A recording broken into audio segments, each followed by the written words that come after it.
Hello and Namaskar. This is Rishabh Singh and you're watching Shriram Science.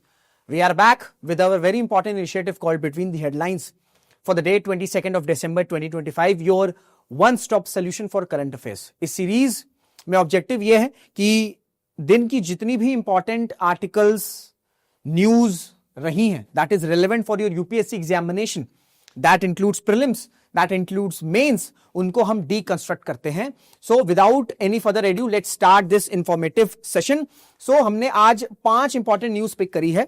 पहली है आपकी India Africa ties. ये आपके द हिंदू का जो एडिटोरियल फॉर्म है उसमें पूछा गया है. सो इस आर्टिकल को हम डीप डाइव करेंगे. It is very important for your mains paper GS2. Mains का जो पेपर है जिसमें GS2 है, इंटरनेशनल रिलेशंस, उसके लिए काफी इंपॉर्टेंट है.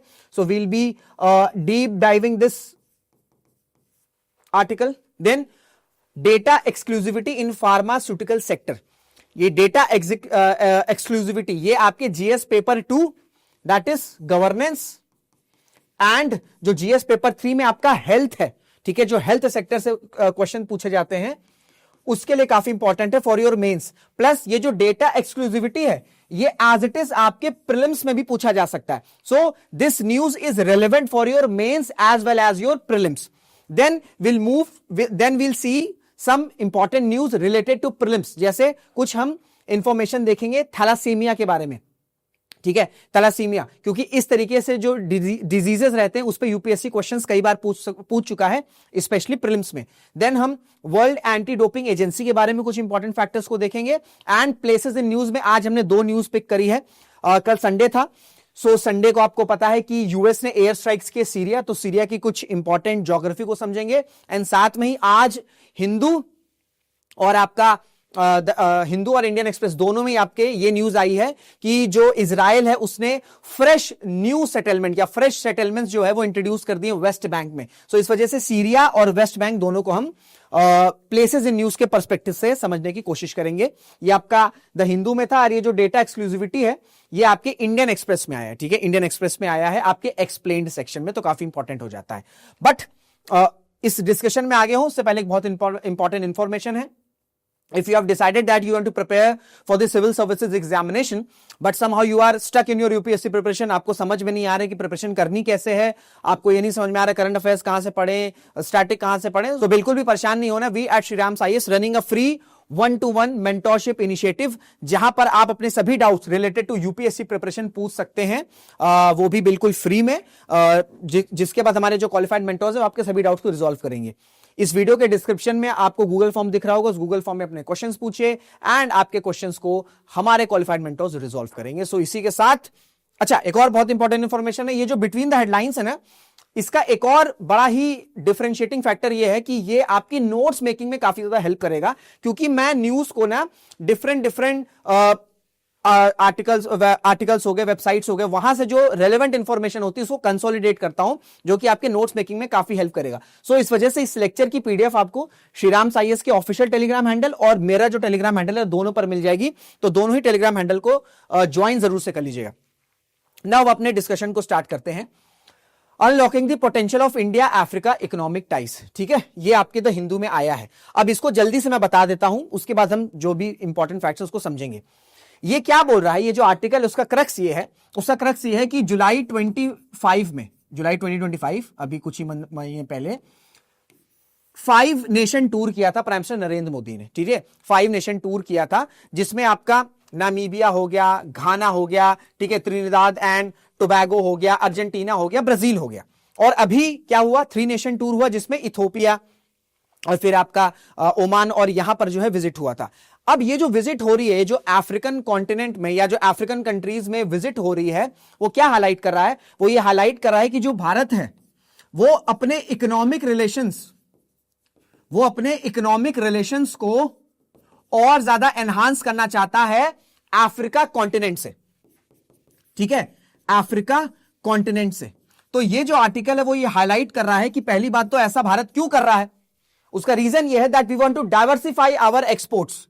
हमें अपने एक्सपोर्ट्स को डाइवर्सिफाई करना है. उसके अब हमें क्यों करना है, उसके पीछे रीजन ये है कि हम अपना 40% जो एक्सपोर्ट है specially in the financial year 2024 वो हमने कहां किया, वो हमने यूएसए और यूरोपियन यूनियन अगर हम इन दोनों को कंबाइन करें तो हमारा वेस्टर्न मार्केट में जो एक्सपोर्ट है वो अराउंड 40% रहा है फाइनेंशियल ईयर 2024 में। बट अभी यूएसए और यूरोप में क्या हो रहा है, वहां पर अनसर्टेनिटीज है, ठीक है, वहां पर पॉलिटिकल इंस्टेबिलिटीज है। अगर हम यूएसए की बात करते हैं तो यूएसए की जो डोमेस्टिक पॉलिटिक्स है वो काफी ज्यादा इस वक्त वहां पर रिफ्ट आ गया, डिवीजन देखने को मिल रहा है। प्लस वहां पर ये जो मेक अमेरिका ग्रेट अगेन वाला जो एक इनिशिएटिव चल रहा है, जहां पर यूएस कहता है कि हम कुछ भी इंपोर्ट नहीं करेंगे, हम सिर्फ प्रोड्यूस करेंगे एंड सिर्फ हम एक्सपोर्ट करेंगे। प्लस अगर हम यूरोप की बात करें तो रशिया यूक्रेन क्राइसिस चल ही रहा है। साथ ही साथ अगर हम यूरोप की इंपॉर्टेंट कंट्रीज को देखें, चाहे इंग्लैंड हो चाहे फ्रांस हो, इन सब कंट्रीज में माइग्रेशन के इश्यूज चल रहे हैं, वहां पर पॉलिटिकल इंस्टेबिलिटी है। सो ऐसे में ये जो अनसर्टेनिटीज है ये कल को और ज्यादा इंटेंस हो सकती है। एंड अगर ये अनसर्टेनिटीज इसी तरीके से बनी रही तो इसका इंपैक्ट क्या होगा कि हमारे जो एक्सपोर्ट्स हैं ये कहीं ना कहीं हैम्पर करेंगे, और हमारे एक्सपोर्ट्स हैम्पर करेंगे तो इसका इंपैक्ट डायरेक्टली हमारी इकोनॉमी पर पड़ेगा, जो कि बिल्कुल भी अच्छा नहीं रहेगा। सो इस वजह से देयर इज अ नीड कि हमें अपने एक्सपोर्ट्स को डाइवर्सिफाई करना चाहिए। And African continent, Africa as a entire continent best alternative है, जहां पर भारत जो है अपने एक्सपोर्ट्स को जो है वो डाइवर्सिफाई कर सकता है। क्लियर हो गया? क्लियर हो गया। सो कॉन्टेक्स्ट क्या है? अनसर्टेनिटीज इन वेस्टर्न मार्केट है। एंड प्लस अगर मैं कुछ नंबर्स की बात करूं तो भारत की अगर हम बात करें तो भारत जो है वो अफ्रीका के लिए 4th लार्जेस्ट ट्रेडिंग पार्टनर रहा है। अच्छा, इस तरीके के स्टेटमेंट्स आपके कहां पर आ जाते हैं? आपके प्रीलिम्स में पूछ लिए जाते हैं, ठीक है। मुझे याद है शायद 2020 या 2021 में नेपाल से रिलेटेड क्वेश्चन आ गया था कि ट्रेडिंग पार्टनर है, साउथ एशिया में लार्जेस्ट ट्रेडिंग पार्टनर है, ठीक है। तो इस तरीके के स्टेटमेंट्स को ध्यान रखिएगा, आपके एग्जाम में प्रीलिम्स में पूछ लिया जाता है कभी कभार। प्लस अगर हम इंडिया और अफ्रीका के बायलैटरल ट्रेड की बात करें तो ये अभी $100 बिलियन तक पहुंचा हुआ है, ठीक है, $100 बिलियन तक पहुंचा हुआ है। एंड फाइनेंशियल ईयर 2024 में हमने अराउंड 38.17 बिलियन डॉलर्स। अब से ये सब जो फैक्टर्स है ना, ये सब जो पॉइंट्स हैं, ये आपको एज इट इज लिखने, इस वजह से ये काफी इंपॉर्टेंट पीपीटीज रहती है। और ये जो आर्टिकल है इसमें 5 स्ट्रैटेजी बताई गई कि किस तरीके से इंडिया अपने बायलैटरल रिलेशंस को या ट्रेड रिलेशंस को अफ्रीका के साथ इंप्रूव कर सकता है। वो 5 रिलेशन आप एज इट इज कोट कर सकते हो, जो मैं यहां पर लिखूंगा। सो इस वजह से ये काफी इंपॉर्टेंट न्यूज है for your mains perspective.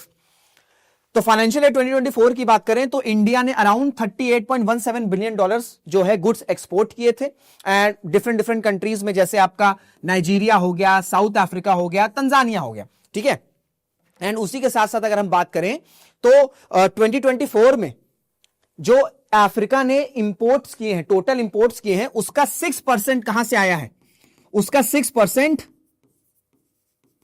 India से आया है। और कुछ इंपॉर्टेंट जो गुड्स हैं जो हम एक्सपोर्ट करते हैं वो क्या क्या है? वो आपका पेट्रोलियम प्रोडक्ट्स है, वो आपका इंजीनियरिंग गुड्स है, वो आपका फार्मास्यूटिकल्स है, वो आपका राइस है, टेक्सटाइल्स है। ये कुछ ऐसे इंपॉर्टेंट गुड्स हैं जो हम एक्सपोर्ट करते हैं।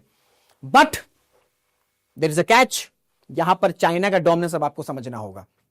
देखिए क्या हुआ था, 21st सेंचुरी जब स्टार्ट हुई तो 21st सेंचुरी की स्टार्ट से ही चाइना ने अग्रेसिवली अपना एंगेजमेंट और इन्वॉल्वमेंट बढ़ा दिया था अफ्रीका में। हम स्टार्ट में उतने ज्यादा इन्वॉल्व नहीं थे, हमने लास्ट 10 से 15 ईयर्स में अपना इन्वॉल्वमेंट, अपना एंगेजमेंट अफ्रीकन कंट्रीज के साथ बढ़ाया है। एंड स्पेशली अगर हम लास्ट 5 ईयर्स की बात करें, स्पेशली आफ्टर कोविड, हमने ये देखा है कि एक अग्रेसिव अप्रोच के साथ जो है हम डिप्लोमैटिक एंगेजमेंट अफ्रीकन कंट्रीज के साथ कर रहे हैं। उसका बड़ा मेजर रीजन है चाइना का डोमिनेंस।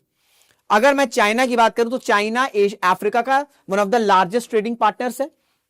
और जैसे जो टोटल इंपोर्ट्स करता है अफ्रीका, उसका 6% इंडिया से आता है।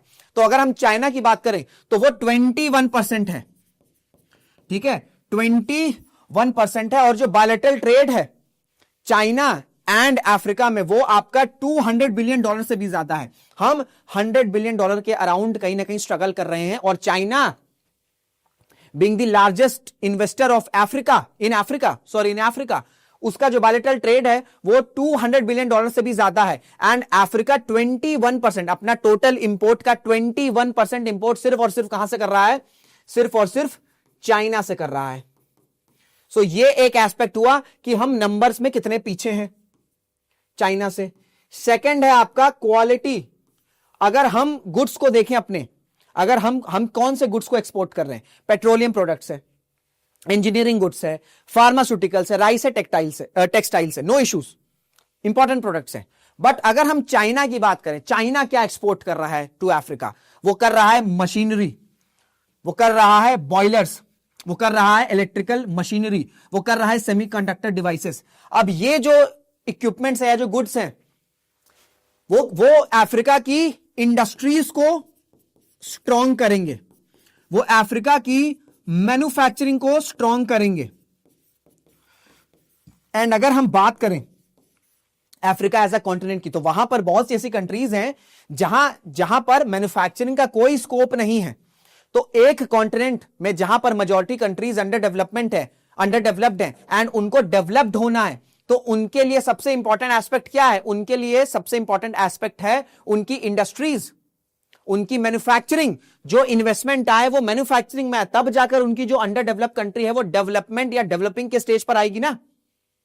तो हम नंबर्स में भी चाइना से काफी पीछे हैं, and the quality of goods that we are exporting to Africa, उसमें भी स्टार्क डिफरेंस है if you compare it with the China.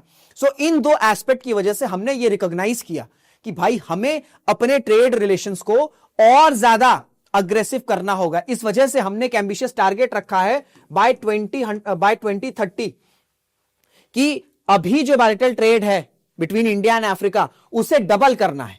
एक एम्बिशियस टारगेट है, और उस एम्बिशियस टारगेट के पीछे जो सबसे इंपॉर्टेंट रीजन है वो चाइना है। सो आपके एग्जामिनेशन में ये एज इट इज पूछा जा सकता है कि रिसेंट ईयर्स में जो इंडिया है उसने अपने ट्रेड रिलेशंस को एनहांस करने के लिए अग्रेसिवली फोकस किया है, एंड उसमें चाइना एक one of the major factor है। एक्सप्लेन, एलुसिडेट, कमेंट, ये सारी चीजें आ सकती हैं। सो आपको ये दोनों पॉइंट बताने होंगे कि भाई एक तो हम नंबर्स में भी पीछे हैं, प्लस द अमाउंट ऑफ या the quality of goods that we are exporting to China, Africa, उसमें भी स्टार्क डिफरेंस है if you compare it with China. तो ये दो बड़े मेजर रीजंस हैं जिसकी वजह से हमें अपने ट्रेड रिलेशंस को एनहांस करना है। अब इसी आर्टिकल में 5 पॉइंट स्ट्रैटेजी भी कोट करी गई है। मेरा काम क्या है कि इन स्ट्रैटेजी को आपको कंसोलिडेट करके इजी लैंग्वेज में एज इट इज प्रेजेंट कर दूं, सो दैट आप इस कंसोलिडेटेड कंटेंट को एक मेंस के आंसर राइटिंग की रेसिपी की तरह यूज कर सकते हो। ठीक है, अब पहला पॉइंट क्या है, पहली स्ट्रैटेजी क्या है कि इंडिया को अपनी प्रायोरिटीज सेट करनी होगी।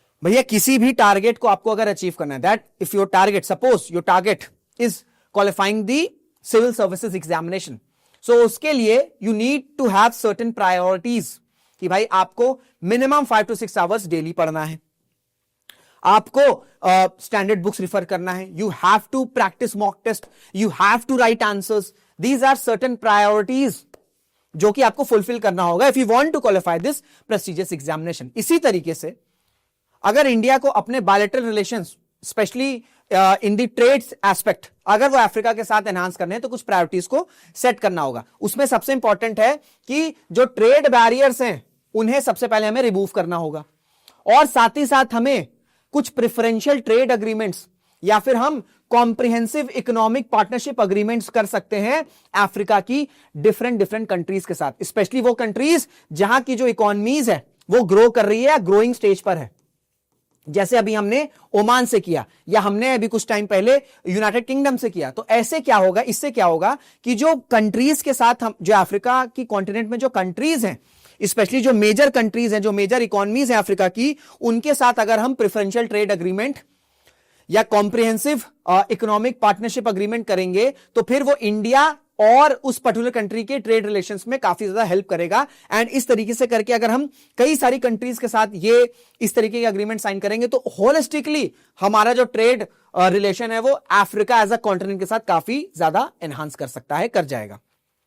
तो पहला प्रायोरिटी या पहली स्ट्रैटेजी कि हमें ट्रेड बैरियर्स को रिमूव करना है, प्लस साथ ही साथ हमें प्रेफरेंशियल ट्रेड अग्रीमेंट्स और फिर कॉम्प्रिहेंसिव इकोनॉमिक पार्टनरशिप अग्रीमेंट जो है अफ्रीका कॉन्टिनेंट की डिफरेंट कंट्रीज के साथ करना है। ठीक है, जैसे इथोपिया हो गया, जैसे नाइजीरिया हो गया, इस तरीके की कुछ जो कंट्रीज है वहां पर जो ग्रो कर रही हैं, ठीक है, या उनकी जो ग्रोइंग इकोनॉमी है, तो इस तरीके से हमें उनको आइडेंटिफाई करना होगा। ये पहली स्ट्रैटेजी है। सेकेंड और बड़ी इंपॉर्टेंट स्ट्रैटेजी है कि हमें क्या है ना, हम जो अभी लो वैल्यू कमोडिटी या गुड्स एक्सपोर्ट कर रहे हैं, इसे हमें टू वे करना होगा, सो दैट हम ज्यादा से ज्यादा वैल्यू ऐड कर सके। टू वे मतलब एक तो हमारा नंबर बढ़ेगा, ऑब्वियसली बात है, अगर हम ज्यादा से ज्यादा गुड्स को एक्सपोर्ट करेंगे तो नंबर बढ़ेगा, नंबर बढ़ेगा तो हमारा जो ट्रेड का जो $100 बिलियन है वो पार होगा। प्लस सेकेंड एडवांटेज क्या होगा कि हमारी क्वालिटी ऑफ गुड्स वो भी एनहांस करेगी, क्योंकि अभी क्या हो रहा है, बहुत सी अफ्रीकन गवर्नमेंट्स हैं, अफ्रीका में ऐसी कई गवर्नमेंट्स हैं जिन्होंने इंडियन इन्वेस्टमेंट की, इंडियन फर्म्स इन्वेस्ट करें, उनको इंसेंटिव्स प्रोवाइड किए हुए हैं। बट एक्चुअल में हो क्या रहा है कि ये जो इन्वेस्टमेंट्स हैं, ये जो इंडियन फर्म्स की इन्वेस्टमेंट है, वो अफ्रीका की मैन्युफैक्चरिंग को टैप नहीं कर पा रही है। ठीक है, जो मैन्युफैक्चरिंग सेक्टर है उसे टैप नहीं कर पा रही हैं, तो उसके लिए हमें कि कैसे ये जो इंसेंटिव प्रोवाइड किए गए हैं अफ्रीकन गवर्नमेंट की साइड से, कैसे जो इंडियन फर्म्स हैं उनकी इन्वेस्टमेंट अफ्रीका की डिफरेंट कंट्रीज की इंडस्ट्रीज और मैन्युफैक्चरिंग को हिट कर सकते हैं। तो हमें उस तरह की एक रोड मैप और पॉलिसी प्रिपेयर करनी होगी। प्लस साथ ही साथ हम क्या कर सकते हैं कि जो ये रीजनल ग्रुपिंग है, एक तो कंट्रीज हो गई, एक तो डिफरेंट या इंडिविजुअल कंट्रीज हो गए जिसके साथ भारत प्रेफरेंशियल ट्रेड अग्रीमेंट और कॉम्प्रिहेंसिव इकोनॉमिक पार्टनरशिप अग्रीमेंट करेगा। सेकेंड एस्पेक्ट यह है कि हम इसी तरीके की एंगेजमेंट जो रीजनल ग्रुपिंग है अफ्रीका में, एक तो आपने अफ्रीकन यूनियन सुना है, प्लस जैसे आपका African continental free trade area हो गया, तो इनके साथ क्या होगा कि भारत को जो एक्सपोर्ट की अपॉर्चुनिटीज है वो और ज्यादा अवेल हो सकेगी। तो सेकंड प्रायोरिटी क्या है कि हमें अपने जो एक्सपोर्ट्स हैं, जो गुड्स हम जो एक्सपोर्ट कर रहे हैं, उनका लेवल, उनका वैल्यू बढ़ाना होगा। ठीक है, क्वांटिटी में क्वांटिटी और क्वालिटी दोनों पर काम करना होगा।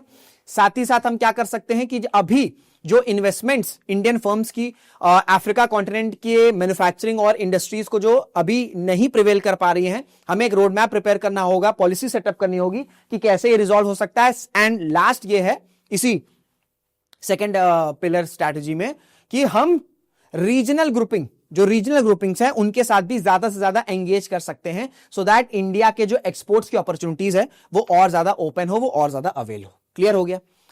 अब क्योंकि मैं क्या बोल रहा हूं, दोनों स्ट्रैटेजी हमने देखी तो हमने ये देखा कि चाइना जो है वो अपनी इंडस्ट्रियल पावर के थ्रू अफ्रीका में अपना स्ट्रॉन्ग होल्ड बना के रखा है। यही सेम चीज इंडिया को भी रेप्लिकेट करनी है, और इस वजह से हमें अपनी एमएसएमईज पर फोकस करना होगा। भाई हमारा एम्बिशियस टारगेट है दैट 2047 तक इंडिया को विकसित भारत बनना है, डेवलप्ड कंट्री बनना है। वो कैसे होगा? वो तभी होगा जब हम अपनी मैन्युफैक्चरिंग को स्ट्रॉन्ग करेंगे, एंड जब हमारी मैन्युफैक्चरिंग स्ट्रॉन्ग होगी तो हमारी डिपेंडेंसी अदर कंट्रीज पर ऑटोमेटिकली ही क्या होगी, खत्म हो जाएगी या कम हो जाएगी। और उससे क्या होगा कि जब हमारी मैन्युफैक्चरिंग स्ट्रांग होगी तो हमारे एक्सपोर्ट्स बढ़ेंगे। जब एक्सपोर्ट्स बढ़ेंगे तो जो रुपए है, रुपया जिसे हम कहते हैं, ठीक है, रुपए, वो इंटरनेशनल मार्केट में और ज्यादा अपना जो एक्सेस है वो बढ़ा सकेगा। सो इस वजह से एमएसएमईज के लिए एक बहुत अच्छी अपॉर्चुनिटीज है अगर हम अफ्रीका कॉन्टिनेंट में इंडस्ट्री और मैन्युफैक्चरिंग पर फोकस करते हैं। तो अब ये कैसे होगा? दो एस्पेक्ट है, एक तो लाइंस ऑफ क्रेडिट हमें सेटअप करना होगा। भाई लाइंस ऑफ क्रेडिट का मतलब क्या होता है? लाइंस ऑफ क्रेडिट का सिंपल ऑब्जेक्टिव है कि कोई भी फंड, ठीक है, कोई भी फंड अलोकेट किया गया है, इस फंड का सिंपल ऑब्जेक्टिव है कि कोई पर्टिकुलर कंट्री अफ्रीका की, उसके हमें इंडस्ट्रीज पर सेटअप करना है या इंडस्ट्रीज पर ही स्पेंड करना है। तो जितने ज्यादा लाइंस ऑफ क्रेडिट हम इशू करेंगे और वो अफ्रीका की इंडस्ट्रीज और मैन्युफैक्चरिंग को टारगेट करेंगे, उतना ही क्या होगा कि एमएसएमईज के लिए एक बहुत अच्छी जो अपॉर्चुनिटीज है वो ओपन होती चली जाएगी। एंड सेकंड है trade finance. Now what do you mean by trade finance? अब मैं आपको ट्रेड फाइनेंस का मतलब समझाता हूं। What do you mean by trade finance? ये आपके प्रिंसिपल से पूछ सकता है। भैया हम एमएसएमईज की बात कर रहे हैं। अब एमएसएमईज में कौन आते हैं? जो स्मॉल बिजनेसेस हैं। जैसे एग्जांपल के तौर पर मैं कोई बिजनेस स्टार्ट करता हूं, सिंपल भाषा में मेरा धंधा है, मेरा बिजनेस है, मेरा छोटा धंधा है। अब जितना छोटा बिजनेस रहता है उतना ही आप देखोगे कि जो एंटरप्रेन्योर्स होते हैं, जो बिजनेस पर्सन होते हैं, वो रिस्क लेने में कहीं ना कहीं हैम्पर करते हैं, क्योंकि उनको पता है यार मैंने एक बार इन्वेस्टमेंट करी है, ठीक है, मैंने एक बार इन्वेस्टमेंट करी है, अब अगर ये इन्वेस्टमेंट कहीं बैकफायर कर गई तो क्या होगा? तो फिर मेरी कंपनी तक जो है वो क्लोज हो सकती है। सो इस वजह से आप देखते हो कि जो रिस्क वाला फैक्टर होता है ना, ये आप देखोगे कि जो बड़ी कंपनीज है वही इस तरीके के रिस्क ले सकते हैं, क्योंकि रिस्क के बाद जो रिपरकशंस हैं उसका कुशन भी आपका जो बड़ी कंपनीज है उनके पास रहती है। अब डर कैसा है, सपोज करिए मेरी एक स्मॉल कंपनी है, छोटी सी कंपनी है जहां पर मैं टी शर्ट्स बनाता हूं। मेरी एक कंपनी है जहां पर टी शर्ट्स बनते हैं। अब मुझे अफ्रीका की कोई कंट्री है वहां से ऑफर आया, या अफ्रीका की कोई कंट्री है, वहां पर कोई ऑर्गेनाइजेशन है, उन्होंने मेरे को बोला कि भाई मेरे को 1000 टी शर्ट्स चाहिए आपसे। अब मैं एज अ मैन्युफैक्चरर इस 1000 टी शर्ट को बनाने में मेरा इन्वेस्टमेंट लगेगा, ठीक है। इन्वेस्टमेंट के बाद मेरे को जब पेमेंट आएगी तभी तो मैं रिटर्न्स फाइल, तभी तो मैं देखूंगा ना कि मेरा प्रॉफिट हो रहा है। बट मुझे अब क्या डर है, मुझे डर है कि अगर मैंने इन्वेस्टमेंट कर दी और 1000 टी शर्ट्स बना दी, एंड व्हाट हैपेंस कि अगर ये 1000 टी शर्ट्स की पेमेंट यहां से नहीं आई तो बिल्कुल जेन्युइन फियर है। अब इनकी फियर भी बताता हूं। इनको डर यह है कि भाई मैंने ऑर्डर तो दे दिया है, मैंने पेमेंट भी रिलीज कर दी, बट समहाउ अगर डिलीवरी नहीं पहुंची तो, प्रोडक्ट शिप ही नहीं हुआ तो यहां भी लॉस, तो यहां भी जेन्युइन डर है, जेन्युइन फियर है। तो इस म्यूचुअल फियर को रिजॉल्व कैसे करेगा या कैसे किया जा सकता है? By trade finance. तो ट्रेड फाइनेंस क्या होता है भाई? Trade finance simply safety net होती है, सेफ्टी नेट होती है जो इन स्मॉल बिजनेसेस को प्रोवाइड किया जाता है कि भाई आप जो मैन्युफैक्चरिंग में इन्वेस्टमेंट कर रहे हो आपको पैसे भी मिलेंगे, एंड भाई आप जो ऑर्डर कर रहे हो आप जब पेमेंट दोगे तो आपको प्रोडक्ट भी मिलेगा। एंड इस वजह से आप देखते हो कि जो ट्रेड फाइनेंस होते हैं वो यूजुअली, ऐसा नहीं कह रहा हूं कि हमेशा, यूजुअली क्या होते हैं? थ्रू बैंक्स होते हैं। ठीक हो गया? तो दो ऐसे ऑब्जेक्टिव्स हैं या दो ऐसे स्टेप हैं जहां पर हम एमएसएमईज, जो इंडिया के एमएसएमईज हैं, वो अफ्रीकन मार्केट को अवेल कर सकती है। पहला, हमें लाइंस ऑफ क्रेडिट इशू करने होंगे जो कि स्पेसिफिकली मैन्युफैक्चरिंग को टारगेट करें, इंडस्ट्रीज को टारगेट करें, एंड प्लस ये जो एमएसएमईज हैं वो फ्रीली इन्वेस्ट करें, उसके लिए हमें ट्रेड फाइनेंस जो है वो अवेल करना होगा। एंड प्लस ये अपॉर्चुनिटी इस वजह से भी सिग्निफिकेंट है इंडिया के एमएसएमईज के लिए, वो इस वजह से है क्योंकि अगर हम यूएस की बात करें या हम यूरोप की बात करें, यहां पर ऑलरेडी जो डोमेस्टिक कंपनीज हैं ये काफी ज्यादा एडवांस्ड हैं, इनके पास काफी सोफिस्टिकेटेड टेक्नोलॉजीज हैं। सो इंडिया की अगर एमएसएमईज की हम बात करें तो उनको यहां पर कंपीट करना या कंपटीशन यहां पर काफी ज्यादा टफ है, क्योंकि ऑलरेडी यूएसए या यूरोप की जो डोमेस्टिक कंपनीज हैं, they have sophisticated technologies, they have sophisticated equipments, they have skilled professionals. So इस वजह से इंडिया की एमएसएमईज या इंडिया का जो एमएसएमई की कंपनीज हैं उनको यहां पर एक टफ कंपटीशन मिलेगा। But at the same time अगर हम अफ्रीका की बात करते हैं तो अफ्रीका एक ग्रोइंग कॉन्टिनेंट है, ग्रोइंग कॉन्टिनेंट है। तो इस वजह से अफ्रीका में जो कंट्रीज हैं वहां की अगर हम डोमेस्टिक कंपनीज को देखें तो वो उस तरीके से स्ट्रांग नहीं है। हो सकता है कि जो अफ्रीका की डोमेस्टिक कंपनीज हैं उनके पास उतने सोफिस्टिकेटेड टेक्नोलॉजीज नहीं होंगी, उतने स्किल्ड प्रोफेशनल्स नहीं होंगे, एम्प्लॉयज नहीं होंगे। सो इस वजह से जो इंडिया की एमएसएमईज हैं उनके चांसेस ज्यादा हैं कि वो अफ्रीकन मार्केट में अपना एक स्ट्रांग होल्ड कर सके compare to USA and Europe. तो पहला क्या है? पहला यह है कि हमें अफ्रीकन कंट्रीज की मार्केट में जो मैन्युफैक्चरिंग एंड जो इंडस्ट्रीज की एक अपॉर्चुनिटी है उसे अवेल करना। वो कैसे होगा? वो होगा भाई lines of credit and trade finance के थ्रू। और साथ ही साथ हम कुछ और मेजर्स भी देख सकते हैं, जैसे हम जो ट्रेड है वो लोकल करेंसीज में कर सकते हैं, ठीक है। उसी के साथ साथ हम क्या कर सकते हैं कि इन कंपनीज पर कोई भी रिस्क ना हो, इसके लिए हम क्या कर सकते हैं? इसके लिए हम जॉइंट इंश्योरेंस, ठीक है, जॉइंट इंश्योरेंस पूल भी बना सकते हैं जहां पर पॉलिटिकल और कमर्शियल रिस्क जो है वो कवर किया जाएगा। भाई अफ्रीका में पॉलिटिकल इंस्टेबिलिटी भी है, कई सारी कंट्रीज में पॉलिटिकल इंस्टेबिलिटी है। कल को मैंने इन्वेस्टमेंट किया, वहां पर कोई पॉलिटिकल इंस्टेबिलिटी हो गई, मिलिट्री कू हो गया, आए दिन वहां पर मिलिट्री कू हो रहे थे, अब क्या होगा? तो इस फियर को कटेल करने के लिए, निगेट करने के लिए जॉइंट इंश्योरेंस पूल बनाना चाहिए जो कि पॉलिटिकल और कमर्शियल रिस्क को कवर करेगा, सो दैट जो एमएसएमईज हैं वो फ्रीली विदाउट एनी फियर जो है वो इन्वेस्ट करें एंड अपना स्ट्रॉन्ग होल्ड अफ्रीकन मार्केट में बनाएं। ये थर्ड स्ट्रैटेजी है, ठीक है, ये थर्ड स्ट्रैटेजी है। फोर्थ क्या है? फोर्थ ये कि भाई हम ये जो लॉजिस्टिक कॉस्ट्स हैं, ठीक है, इनको रिड्यूस कर सकते हैं। वो कैसे होगा? जब हम पोर्ट मॉडर्नाइजेशन हो गया, स्ट्रॉन्ग हिंटरलैंड कनेक्टिविटी हो गई, फिर आपका इंडिया अफ्रीका मैरीटाइम कॉरिडोर्स, इन सबको हम सेटअप कर सकते हैं सो दैट जो लॉजिस्टिक कॉस्ट है वो रिड्यूस हो। भाई ऑब्वियस सी बात है, मैंने कोई प्रोडक्ट बनाया, suppose I have manufactured 1000 t-shirts, इन 1000 टी-शर्ट्स को बनाने में मेरा कुछ इन्वेस्टमेंट लगा होगा, सपोज करिए 10 रुपीज।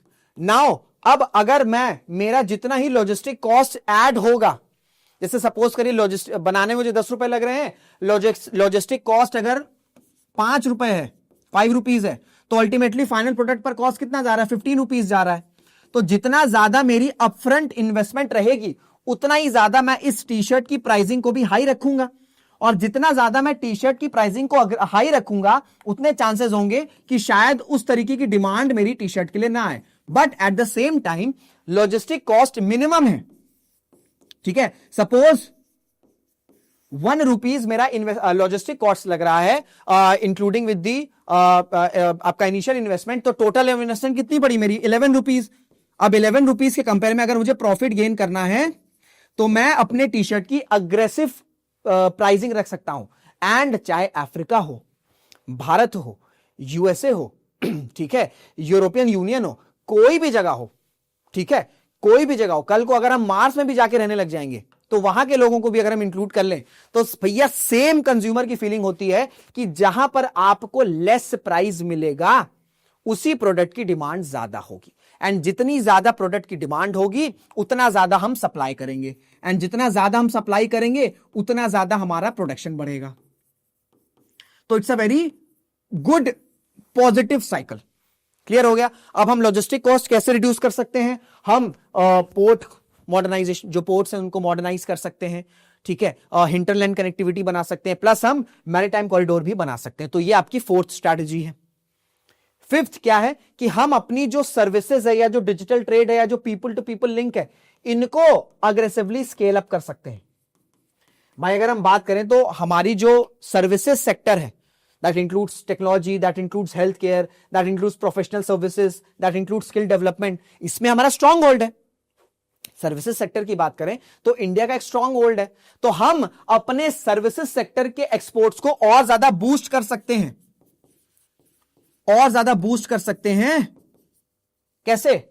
डिजिटल ट्रेड और पीपल टू पीपल लिंक से। भाई ऑब्वियसली बात है, किसी भी कंट्री को अगर डेवलप्ड होना है या डेवलपिंग स्टेज पर आना है, तो उनको हेल्थ केयर चाहिए, गुड हेल्थ केयर चाहिए, एजुकेशन चाहिए, स्किल्ड प्रोफेशनल्स चाहिए, और ये सारी चीजें इंडिया जो है बहुत आराम से केटर कर सकता है, बहुत आराम से केटर कर सकता है। तो हम अपने सर्विसेज सेक्टर के एक्सपोर्ट्स को बूस्ट कर सकते हैं दो तरीके से, एक तो डिजिटली, ठीक है, एंड दूसरा health care, professional services, education. ये क्या है? ये किसके पार्ट है? ये आपके पीपल टू पीपल कनेक्ट के पार्ट है, ठीक है, पीपल टू पीपल कनेक्ट। तो ये 5 ऐसी स्ट्रैटेजीज हैं जो अगर इंडिया इंप्लीमेंट करता है अकॉर्डिंग टू दिस आर्टिकल, उससे क्या होगा? उसका रिजल्ट ये होगा कि जो आपका इंडिया और अफ्रीका के बायलैटरल ट्रेड हैं, जो ट्रेड रिलेशंस हैं, वो काफी ज्यादा एनहांस कर सकते हैं। अब देखिए, इन सारी चीजों के लिए सबसे इंपॉर्टेंट एस्पेक्ट ये है, वे फॉरवर्ड भी है, कि इंडिया का जो पब्लिक सेक्टर है उसका रोल काफी ज्यादा इंपॉर्टेंट हो जाता है, ठीक है, उसका रोल काफी ज्यादा इंपॉर्टेंट हो जाता है, क्योंकि हमें ये सारी चीजें, ये जो 5 पिलर स्ट्रैटेजी मैंने बताई, या जो इस आर्टिकल में थी, जिसको मैंने डीकंस्ट्रक्ट किया आपके लिए इजी लैंग्वेज में, मतलब मैंने कोशिश करी, आई होप आपको समझ में आया होगा। वो इंप्लीमेंट तभी होगा जब इन्वेस्टमेंट स्ट्रांग होगी, स्ट्रेंथन होगी, स्पेशली इंडियन फर्म्स जो हैं, जब वो अफ्रीका की manufacturing, agro processing, infrastructure, renewable energy, critical and emergent technologies, इन पर जब तक इन्वेस्ट नहीं करेंगे, ठीक है, जब तक इन्वेस्ट नहीं करेंगे, तब तक आप देखोगे कि जो इकोनॉमीज है या जो ट्रेड रिलेशन है, वो उस तरीके से एनहांस नहीं हो सकेगा। क्योंकि अगर मैं अभी बात करूं, अभी जो इन्वेस्टमेंट आती है इंडियन फर्म्स की, अगर हम एज अ इंडिया की बात करें, तो मोस्टली वो इन्वेस्टमेंट कहां जा रही भैया? वो मॉरिशस में जा रही है।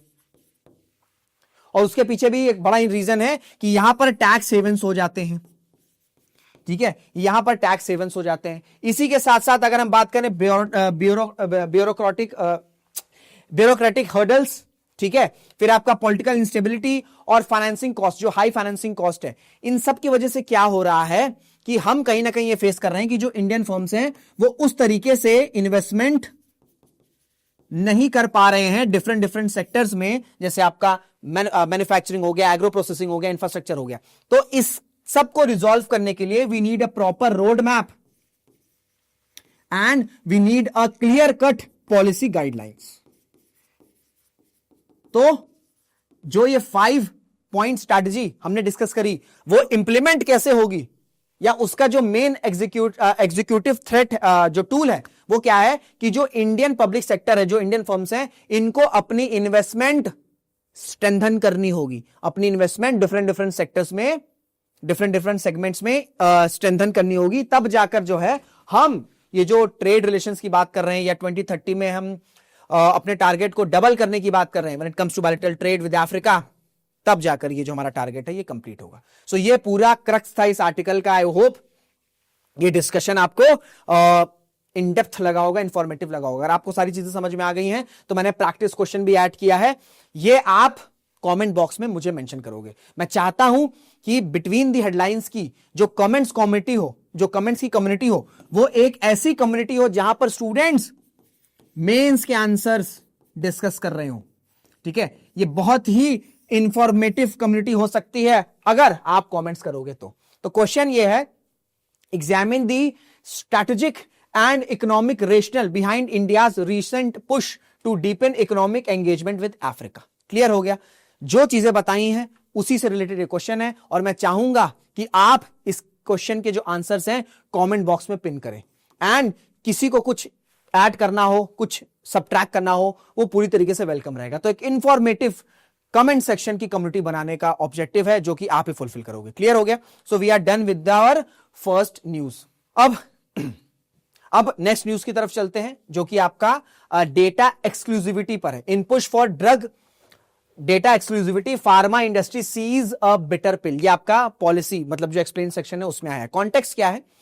कॉन्टेक्स्ट ये है कि जो इंडियन गवर्नमेंट है वो कंसीडर कर रही है कि डेटा एक्सक्लूसिविटी को इंप्लीमेंट किया जाए, ठीक है, डेटा एक्सक्लूसिविटी को इंप्लीमेंट किया जाए फार्मास्यूटिकल सेक्टर में, जो कि अभी तक नहीं है।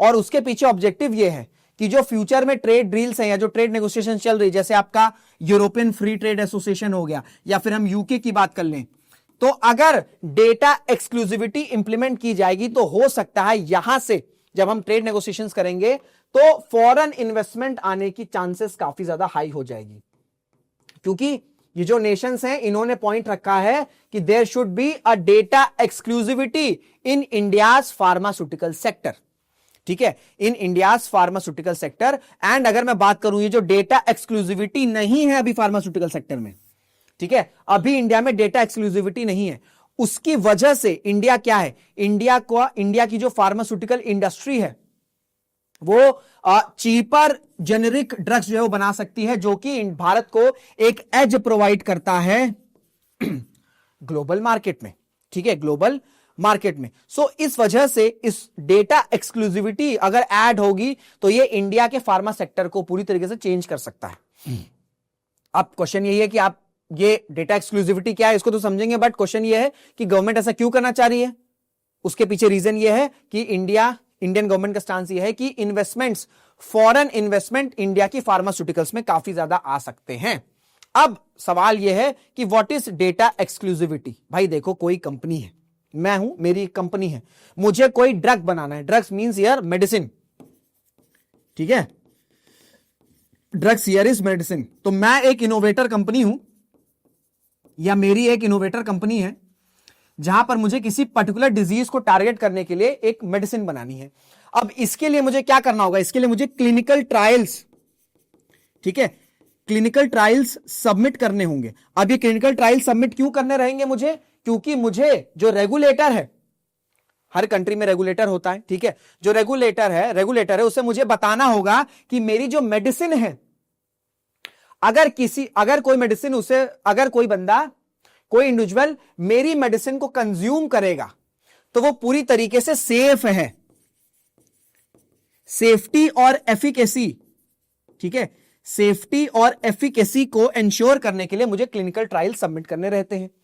ठीक है, क्लिनिकल ट्रायल जो है सबमिट करने रहते हैं। अब जो रेगुलेटर होते हैं वो क्या करते हैं, ये जो डेटा आता है, ये जो डेटा आया है कि भाई सेफ भी है, आपका एफिकेसी भी इसकी मतलब इंश्योर्ड है, तो जैसे ही मेरा पेटेंट एक्सपायर होगा, जैसे सपोज करिए मैंने कोई ड्रग्स बनाया, कोई मेडिसिन बनाई जो कि एचआईवी को ठीक करती है या कैंसर को ठीक करती है, ठीक है। अब क्योंकि और कंपनीज ना बनाने लग जाए भाई, क्योंकि मैंने क्लिनिकल ट्रायल्स किए, भाई क्लिनिकल ट्रायल्स में पैसे लगते हैं, क्लिनिकल ट्रायल्स में समय लगता है, ठीक है, बार बार आप एक्सपेरिमेंट करते हो, आप फेल होते हो, पास होते हो, फेल होते हो, पास होते हो, तो it's a long process. Now अब अगर मैं सक्सेसफुली एक मेडिसिन को इनोवेट कर चुका हूं, अब मुझे क्या है, मैंने पेटेंट फाइल किया कि भैया कोई और कंपनी ना देख ले, क्योंकि पूरी मेहनत तो मेरी है। अब सपोज करिए मुझे 20 इयर्स का पेटेंट मिल चुका है। अब जैसे ही 20 इयर्स का पेटेंट खत्म हुआ तो जो रेगुलेटर है उसके पास ऑलरेडी डेटा है कि भाई ये जो मेडिसिन है जो मैंने बनाई है वो सेफ है, ठीक है, एफिशिएंट है। तो जैसे ही पेटेंट खत्म हुआ, जो रेगुलेटर वो क्या करेगा, वो जो कंपनीज जो जेनेरिक वर्जन इस मेडिसिन का बनाती है उनको दे देगा। अब डिफरेंस क्या है, आपका जो जेनेरिक मेडिसिन बना रहे हैं और जो आपका वो है, जो जेनेरिक मेडिसिन बना रहे हैं और जो आपका इनोवेटर कंपनी है। जैसे मैंने कोई लाइफ सेविंग ड्रग बनाई, मेरी इनोवेटिंग कंपनी है, मुझे 20 इयर्स का वो मिल गया, पेटेंट मिल गया। पेटेंट जैसे ही एक्सपायर हुआ क्या होगा, पेटेंट जैसे एक्सपायर हुआ वैसे जो रेगुलेटर है वो जेनेरिक कंपनीज को वही डेटा जो है दे देगा, क्योंकि सारे डेटा रेडी है। तो मैं मेरा अब सपोज करिए कोई जेनेरिक कंपनी जैसे सिप्ला को क्लिनिकल ट्रायल्स नहीं करने हैं, ठीक है, कुछ भी नहीं करने हैं, उसके पास डेटा रेडी है, इंग्रेडिएंट्स रेडी है, वो उस मेडिसिन की लाइफ सेविंग ड्रग्स जो बने हैं उसकी जेनेरिक मेडिसिन बना देगी। अब जेनेरिक मेडिसिन बनाने में इन्वेस्टमेंट कम लगा है,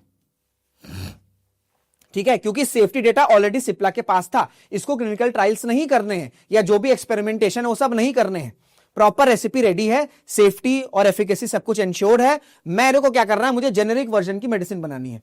और जैसे ही मैं ये जेनेरिक मेडिसिन बनाना शुरू करूंगा, क्योंकि मेरे पैसे उतने नहीं लगे, क्लिनिकल ट्रायल्स में पैसे नहीं लगे, एक्सपेरिमेंट में पैसे नहीं लगे, तो मैं यही सेम लाइफ सेविंग ड्रग या जो सिप्ला है जो जेनेरिक वर्जन बना रही है वो काफी कम प्राइस में, अफोर्डेबल प्राइस में बना देगी। अब यही अफोर्डेबल प्राइस, अब जो इनोवेटर कंपनी है भाई उसकी सपोज करिए मेडिसिन है 100 रुपीज, सिप्ला जो जेनेरिक वर्जन बना रही है वो हो सकता है कि वो एक टैबलेट सिर्फ 10 रुपीज में ही दे दे। तो ये जो 90 रुपीज का गैप आया है, इसकी वजह से क्या होता है कि ये जो जेनेरिक मेडिसिन हैं ये ज्यादा फिर डिमांड में रहेंगी, और जितनी ज्यादा डिमांड में रहेंगी उतना ही सप्लाई एनहांस होगा। तो इस वजह से क्या होता है कि हमारी जो जेनेरिक मेडिसिन हैं, इस वजह से इंडिया को फार्मास्यूटिकल या ठीक है फार्मास्यूटिकल जो ग्लोबल साउथ कंट्रीज हैं उनमें एज अ फार्मास्यूटिकल लीडर की तरह देखा जाता है, क्योंकि भाई ये जो लीस्ट डेवलप कंट्रीज या डेवलपिंग कंट्रीज हैं वो जेनेरिक मेडिसिन पर ही डिपेंड होती हैं, क्योंकि इनकी प्राइसिंग बहुत ज्यादा कम होती है। ये ऐसा हम इसलिए कर पाए क्योंकि डेटा एक्सक्लूसिविटी नहीं है। हमारा जो फार्मा सेक्टर है वो इस तरीके से जेनेरिक वर्जन इसलिए बना ले रहा है दवाइयों की या लाइफ सेविंग ड्रग्स की, क्योंकि अभी फार्मास्यूटिकल्स में, इंडिया के फार्मास्यूटिकल सेक्टर में डेटा एक्सक्लूसिविटी नहीं है। अब डेटा एक्सक्लूसिविटी अगर ऐड होता है, what do mean by data exclusivity? Data exclusivity क्या करेगा कि मेरा जो पेटेंट है, जो पेटेंट मेरा 20 इयर्स में एक्सपायर हो रहा है, 20 ईयर एक्सपायर हो गया, उसके बाद मैं अप्रोच कर सकूंगा कि भाई आपके यहां डेटा एक्सक्लूसिविटी है तो मुझे 6 ईयर का डेटा एक्सक्लूसिविटी दे दो। अब 20 इयर्स प्लस सपोज करिए 6 ईयर डेटा एक्सक्लूसिविटी, कितना टाइम हो गया? 20 इयर्स हो गया, 26 इयर्स हो गए। तो जो पेटेंट एक्सपायर होने के बाद भी, ये पेटेंट एक्सपायर होने के बाद भी जो इनोवेटर कंपनीज हैं वो जेनेरिक वर्जन्स, जो मेडिसिन की जेनेरिक वर्जन्स हैं उनको रोक सकती हैं। तो डेटा एक्सक्लूसिविटी क्या करता है? डेटा एक्सक्लूसिविटी ये करता है कि ये जो जेनेरिक वर्जन्स बन रही हैं, ये जो जेनेरिक मेडिसिन बन रही हैं, इन पर उसी तरीके से काम करेगा जैसे पेटेंट के टाइम होता था। ठीक है, समझ में आ गया। तो मैं इनोवेटर कंपनी हूं, अगर मेरा पेटेंट एक्सपायर हो गया तो उसके बाद भी मैं अपनी मेडिसिन को प्रोटेक्ट कर सकता हूं कि भाई जेनरिक वर्जन नहीं बनेगा इस मेडिसिन का। क्यों? क्योंकि I have a 6 year data exclusivity. अब अगर ये 6 साल का एक्स्ट्रा गैप आ गया तो क्या होगा? जो सिप्ला कंपनी है वो जेनरिक वर्जन नहीं बना पाएगी, उसे 6 साल और वेट करना पड़ेगा, may be 7 years, may be 10 years, जो भी डेटा एक्सक्लूसिविटी जिस टाइम के लिए मिला है। तो ऐसे में क्या होगा कि जो लीस्ट डेवलपिंग कंट्रीज हैं या डेवलपिंग कंट्रीज हैं उनको 6 to 7 ईयर्स और वेट करना होगा, क्योंकि जब तक ये डेटा एक्सक्लूसिविटी रहेगी, जो सिप्ला है या जो दूसरी अदर कंपनीज है वो जेनेरिक वर्जन नहीं बना पाएंगी, और जेनेरिक वर्जन नहीं बना पाएंगी तो ये जो इनोवेटर कंपनी है वो अपनी प्राइसिंग, क्योंकि ऑब्वियसली बात है भाई उसके क्लिनिकल ट्रायल्स में पैसे लगे हैं, सब कुछ एक्सपेरिमेंट उसने किया है, तो वो अपना प्रॉफिट उस हिसाब से ही अर्न करेगा और वो उसकी प्राइसिंग बहुत ज्यादा हाई रखेगा। अब अगर सिप्ला जेनरिक वर्जन नहीं बना सकता है और उसे जल्दी वही सेम ड्रग्स बनाना है तो भाई उसे फिर से क्लिनिकल ट्रायल्स करने पड़ेंगे, मैन्युफैक्चरिंग पर फोकस करना पड़ेगा, तो ये सब में तो बहुत पैसा जाएगा। तो जेनेरिक वर्जन जो हमारी मेडिसिन है उसका मोटिव ही डिफीट हो जाएगा अगर हम जेनेरिक वर्जन जो है नहीं बना पाएंगे। तो ये है डेटा एक्सक्लूसिविटी। सिंपली पुट ये है कि डेटा एक्सक्लूसिविटी पेटेंट के बाद भी इनोवेटर कंपनी को प्रोटेक्शन देता है कि जो दूसरी कंपनीज हैं वो आपके लाइफ सेविंग ड्रग की जो जेनेरिक मेडिसिन है वो नहीं बना पाएंगी। क्लियर हो गया? डेटा एक्सक्लूसिविटी का सिंपली मतलब ये है। अब अगर हम बात करें इंडिया की, इंडिया को भाई ग्लोबल लीडर की तरह देखा जाता है when it comes to generic medicine की प्रोडक्शन। ठीक है, 90% अगर हम इंडिया की फार्मास्यूटिकल फर्म्स की बात करें तो वो न्यू ड्रग्स डेवलप नहीं करते हैं, वो जेनेरिक वर्जन पर डिपेंड करते हैं। क्योंकि ऑब्वियसली बात है भाई, हमारा क्या है, जेनेरिक वर्जन में आपकी इन्वेस्टमेंट बहुत कम होगी कंपेयर टू अगर हमें खुद ही ड्रग डेवलप करना होगा। तो जितनी कम इन्वेस्टमेंट रहेगी उतनी तेजी से, ठीक है, उतनी ही फास्टर क्वांटिटी, दोनों में जो है हम बीट कर सकते हैं। तो इस वजह से 90% जो इंडियन फर्म्स हैं आपका फार्मास्यूटिकल सेक्टर में वो जेनेरिक मेडिसिन पर डिपेंड होते हैं। और इससे क्या होता है कि हम अफोर्डेबल मेडिसिन प्रोवाइड कर सकते हैं इंडियन पेशेंट्स को। ठीक है, उसी के साथ साथ डेवलपिंग नेशंस में हमारा एक स्ट्रॉन्ग होल्ड हो सकता है। स्ट्रॉन्ग होल्ड होता है और इसी वजह से एक तो हम अपने इंडियन पेशेंट्स को केटर करते हैं, साथ ही साथ भाई ऑब्वियसली बात है अफोर्डेबल मेडिसिन मिलेगी, उसी के साथ साथ हम डेवलपिंग नेशंस के मेडिसिन को केटर करेंगे क्योंकि वहां पर भी हमारी प्राइसिंग कम है। सो इस वजह से हमें क्या बोला जाता है, हमें बोला जाता है pharmacy of the global south. Pharmacy of the global south. अब अगर ये डेटा एक्सक्लूसिविटी आती है तो हमारा ये जो फार्मास्यूटिकल, ये जो जेनेरिक मेडिसिन बनाने का जो हमें ग्लोबल लीडरशिप बोली जाती है, हम ग्लोबल लीडर हैं, ये पूरा का पूरा इंपैक्ट हो सकता है। क्योंकि पेटेंट अगर 20 इयर्स का है तो वो बढ़ के अगर 6 इयर्स और हो गए तो हम जेनेरिक मेडिसिन नहीं बना सकेंगे, या तो फिर हम नए ड्रग्स को डेवलप करें जो कि अभी इंडिया की बहुत सी जो फर्म्स फार्मास्यूटिकल सेक्टर में हैं वो प्रिपेयर्ड नहीं हैं।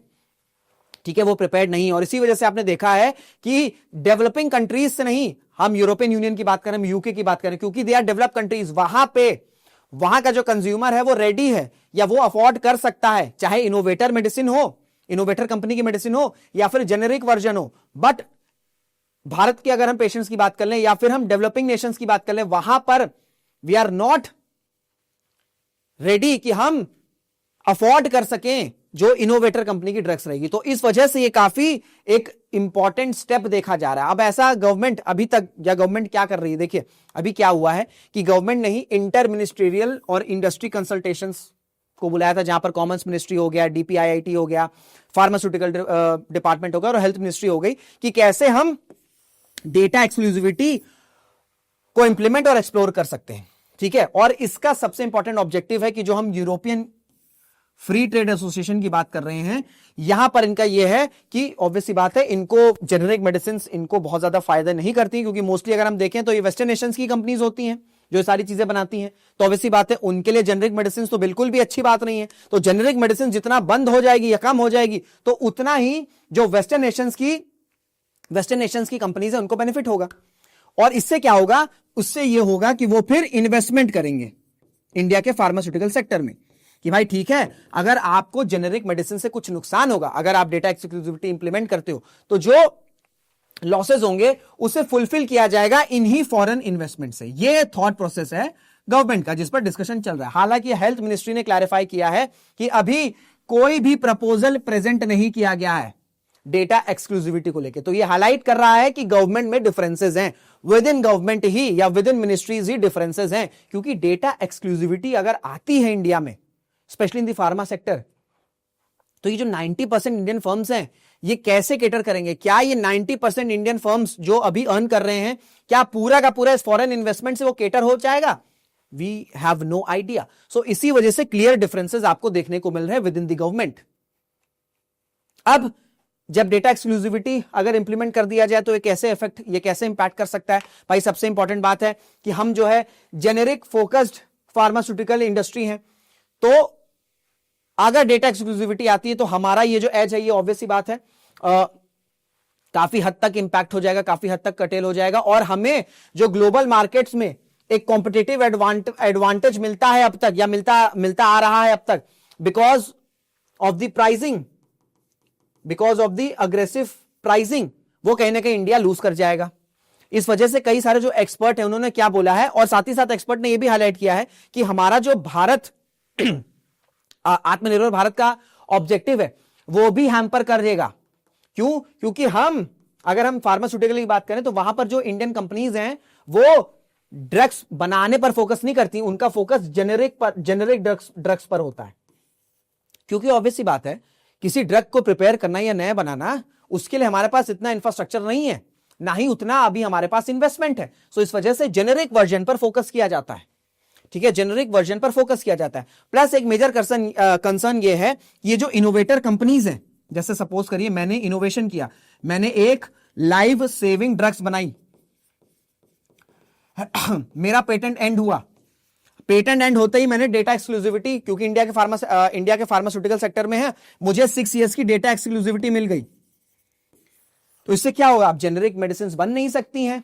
ठीक है, अगर इंडिया, क्योंकि अगर ग्लोबल मार्केट की बात करें तो जो हब आ रहा है वो इंडिया से ही आ रहा है जेनेरिक मेडिसिन का, तो ये सिर्फ इंडिया के फार्मास्यूटिकल सेक्टर को इंपैक्ट नहीं करेगा, स्पेशली जो डेवलपिंग कंट्रीज हैं उनके हेल्थ केयर को भी इंपैक्ट कर सकता है, बड़े लेवल पर इंपैक्ट कर सकता है। ठीक है, तो अब ये जो इनोवेटर कंपनी है, इसको पता है कि 20 इयर्स का है भाई मेरे पास आपका पेटेंट है, बट इसको 6 to 7 इयर्स और एडवांटेज मिल सकती है कि हाँ भाई अभी इतने गैप पर भी, जितने साल का भी डेटा एक्सक्लूसिविटी है, तब तक वो जो ड्रग्स है, जो कंपनी है, उसका जेनरिक वर्जन नहीं बनाएगी। तो ऐसे में क्या होगा? मोनोपोली बढ़ सकती है। एंड प्लस क्योंकि ये इनोवेटर कंपनी, ये जो लाइफ सेविंग ड्रग बनाई, अब सिर्फ यही बना रही है, तो ये अपने अकॉर्डिंग प्राइस को जो है वो सेट कर सकती है। सो ये कुछ ऐसे इंपैक्ट्स हैं जो कि इंडिया के फार्मास्यूटिकल पर पड़ सकते हैं। इस वजह से इस पर काफी ज्यादा डिस्कशन चल रहा है। आपकी डेटा एक्सक्लूसिविटी पर क्या टेक है, मुझे कमेंट में जरूर से बताइएगा भाई। आई गेस आपको डेटा एक्सक्लूसिविटी अच्छे से क्लियर हो गया होगा। ठीक है, अब जो है हम डीप डाइव कर चुके हैं, अब हम जल्दी से देखेंगे pointers for your prelims. So ये इंडियन एक्सप्रेस में आया कि how transfusion safety gaps put thalassemia patients at HIV risk. तो थैलेसीमिया पर, क्योंकि थैलेसीमिया न्यूज में है तो हम बस जल्दी से देख लेते हैं, क्योंकि इस तरह से क्वेश्चन आपके प्रीलिम्स में पूछ लिए जाते हैं। तो अगर हम थैलेसीमिया की बात करें तो ये आपका इनहेरिटेड ब्लड डिसऑर्डर है, जिसमें क्या होता है कि जो बॉडी होती है ना, वो हीमोग्लोबिन को, जो नॉर्मल पेशेंट है, जैसे अगर मुझे थैलेसीमिया नहीं है तो मेरी बॉडी में जो हीमोग्लोबिन बनेगा वो उस तरीके से नहीं बन पाएगा जो पेशेंट थैलेसीमिया का है। और इससे क्या होता है कि जो रेड ब्लड सेल्स हैं, जो हेल्दी रेड ब्लड सेल्स हैं, ये नहीं बन पाते हैं। ठीक है, ये नहीं बन पाते। इस वजह से आपने एक डिजीज सुनी होगी, अनेमिया, जहां पर खून की कमी, लैक ऑफ ब्लड या lack of RBCs, red blood cells, ये होने लगते हैं। अब अगर मैं हीमोग्लोबिन की बात करूं तो ये ऐसा प्रोटीन होता है। ठीक है, ये जो हीमोग्लोबिन है ये प्रोटीन होता है, इसको भी ध्यान रखना। कभी कभी आपसे specially in the state PCS examination पूछ लेता है, प्रोटीन है, मॉलिक्यूल है, कंपाउंड है, इस तरह से पूछ लेता है, एंजाइम है, ठीक है, फंजाई है, ये काफी क्वेश्चन पूछा जाता है स्टेट PCS के प्रीलिम्स में। तो ये क्या करता है, रेड ब्लड सेल्स में ही, ठीक है, रेड ब्लड सेल्स में जो हीमोग्लोबिन है वो प्रोटीन होता है, और ये क्या करता है, ये RBCs को अलाउ करता है कि वो ऑक्सीजन को पूरी बॉडी में जो है वो ट्रैवल करें। यानी कि जो हीमोग्लोबिन है वो RBC में एक प्रोटीन है, और ये क्या करता है, हीमोग्लोबिन क्या करता है कि अलाउ करता है कि जो ऑक्सीजन है वो ट्रांसफर हो ठीक है, वो जो ऑक्सीजन है वो पूरी बॉडी में ट्रांसपोर्ट कर सके। तो थैलेसीमिया में अगर आरबीसीज नहीं बन रहे हैं, ठीक है, आरबीसीज नहीं बन रहे तो क्या होगा, उससे उनकी बॉडी में ऑक्सीजन नहीं ट्रांसपोर्ट कर पाएगा। सो इस वजह से काफी ज्यादा डेडली डिजीज है। इसके दो टाइप्स भी हैं, एक तो आपका अल्फा थैलेसीमिया है, दूसरा आपका बीटा थैलेसीमिया है, बस ये आपको याद रखना है। और ये जो अल्फा है ये आपके दोनों पेरेंट्स से इनहेरिटेड होता है, और जो बीटा है वो आपका डिफेक्ट्स होता है जब आपके बीटा ग्लोबिन जीन्स में डिफेक्ट्स होते हैं, और अगर हम अल्फा की बात करें तो अल्फा ग्लोबिन जीन्स में। तो ये टाइप्स भी याद रखिएगा, ठीक है, क्लियर हो गया। नेक्स्ट न्यूज की तरफ चलते हैं, प्लेसेस इन न्यूज। पहला सीरिया। सीरिया क्यों? US strikes 70 ISIS sites in Syria under operation Hawkeye as Trump was very serious retaliation. भाई आपको सब पता है कि ऑस्ट्रेलिया में अनफॉर्चुनेट अटैक हुआ, टेररिस्ट अटैक हुआ, जिसमें आईएसएस का नाम आ रहा है, ठीक है, इस्लामिक स्टेट। सो इस वजह से यूएसए ने ये वापस से जो स्ट्राइक्स है, जो एयर स्ट्राइक्स है, वो सीरिया में करी है, क्योंकि इराक, सीरिया, इन सब जगहों पर आईएसएस का एक स्ट्रॉन्ग होल्ड रहा है, कैंप्स रहे हैं। तो ये भाई मिडिल ईस्ट में आपको सीरिया दिख रहा है, ठीक है। तो अब हम देखेंगे कि बॉर्डरिंग कंट्रीज क्या सीरिया की कौन कौन सी है। तो ये 5 इंपॉर्टेंट कंट्रीज आपको दिख रही है, टर्की है, लेबनन है, जॉर्डन है, इजराइल है और इराक है। ये 5 बॉर्डरिंग कंट्रीज है। उसके साथ साथ एक बड़ी इंपॉर्टेंट लेक है यहां पर, लेक अल असद, जो कि मैन मेड रिजर्वायर है, और ये आपका यूफ्रेट्स रिवर पर है। ये जो यूफ्रेट्स रिवर है ये आपकी पूरी सीरिया में फ्लो करती है, एंड ये फिर आपका सीरिया से निकलकर इराक में जाती है। तो ये भी काफी इंपॉर्टेंट रिवर, ये दोनों याद रखिएगा, यूफ्रेट्स रिवर एंड आपका लेक अल असद। ये सीरिया के लिए हो गया। वेस्ट बैंक क्यों न्यूज में है? Israel approves 19 new Jewish settlement in West Bank. तो वेस्ट बैंक भैया ये रहा, ठीक है। अब अगर हम वेस्ट बैंक के नेबरिंग कंट्रीज की बात करें तो यहां पर आपको जॉर्डन दिख जाएगा, डेड सी दिख जाएगा, इजराइल और मेडिटेरियन कोस्ट, ठीक है। और इसी के साथ साथ वेस्ट बैंक के साथ साथ ये गोलन हाइट्स भी याद रख लो, कि जो वेस्ट बैंक के अगर आप नॉर्थ ईस्ट की तरफ जाओगे या नदर्न साइड जाओगे तो आपको गोलन हाइट्स देखने को मिलेगा कभी कभी, क्योंकि गोलन हाइट्स पर आपके शायद 2020 या 2021 के प्रिलिम्स में क्वेश्चन आया था। तो ये डायरेक्शन याद रखना कि भैया ये वेस्ट बैंक है, ठीक है। वेस्ट बैंक के इधर आपको ये डेड सी दिख रहा है, अगर आप इधर जाओगे सदर्न साइड या साउथ ईस्ट, अगर हम बोले नॉर्थ ईस्ट की तरफ जाओगे तो गोलन हाइट्स है, ठीक है। इधर आपको इजराइल दिख रहा है, ठीक है। इधर आपको मेडिटेरियन सी या जो मेडिटेरियन कोस्ट है, मतलब वेस्ट बैंक के अगर हम वेस्टर्न साइड जाएंगे तो वी हैव मेडिटेरियन सी, अगर हम साउथ ईस्ट की तरफ जाएंगे तो वी हैव डेड सी, अगर हम नॉर्थ ईस्ट की तरफ जाएंगे तो वी हैव गोलन हाइट्स।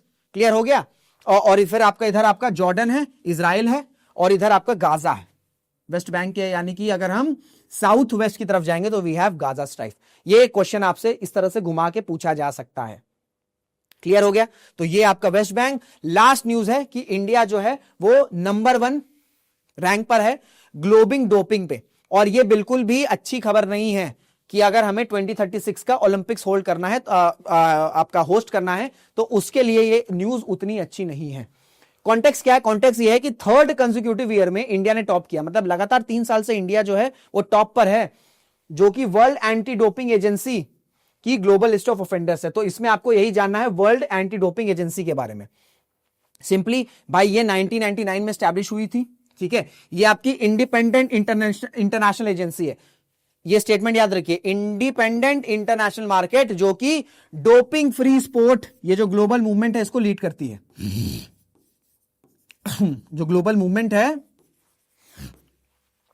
इसको लीड करती है। साथ ही साथ इनका ऑब्जेक्टिव क्या है कि डेवलप करना, हार्मोनाइज करना और कोऑर्डिनेट करना anti doping rules and policies में सभी स्पोर्ट्स और सभी कंट्रीज में। बस इससे अलावा और क्वेश्चन ही क्वेश्चन आएगा। इसका हेडक्वार्टर्स याद रखना, इसका headquarters Montreal that is in Canada, वहां पर है। खत्म, ठीक है। तो ये थी आपकी between the headlines for 22 of December. I hope आपको सारी चीजें क्लियर हो गई होंगी। जो भी क्वेश्चन मैंने पूछा है उसका आंसर आप मुझे कमेंट बॉक्स में जरूर से बताइएगा। तो इसी के साथ इस सेशन को एंड करते हैं। Till then, this is Rishabh Singh signing off. जय हिंद, जय भारत।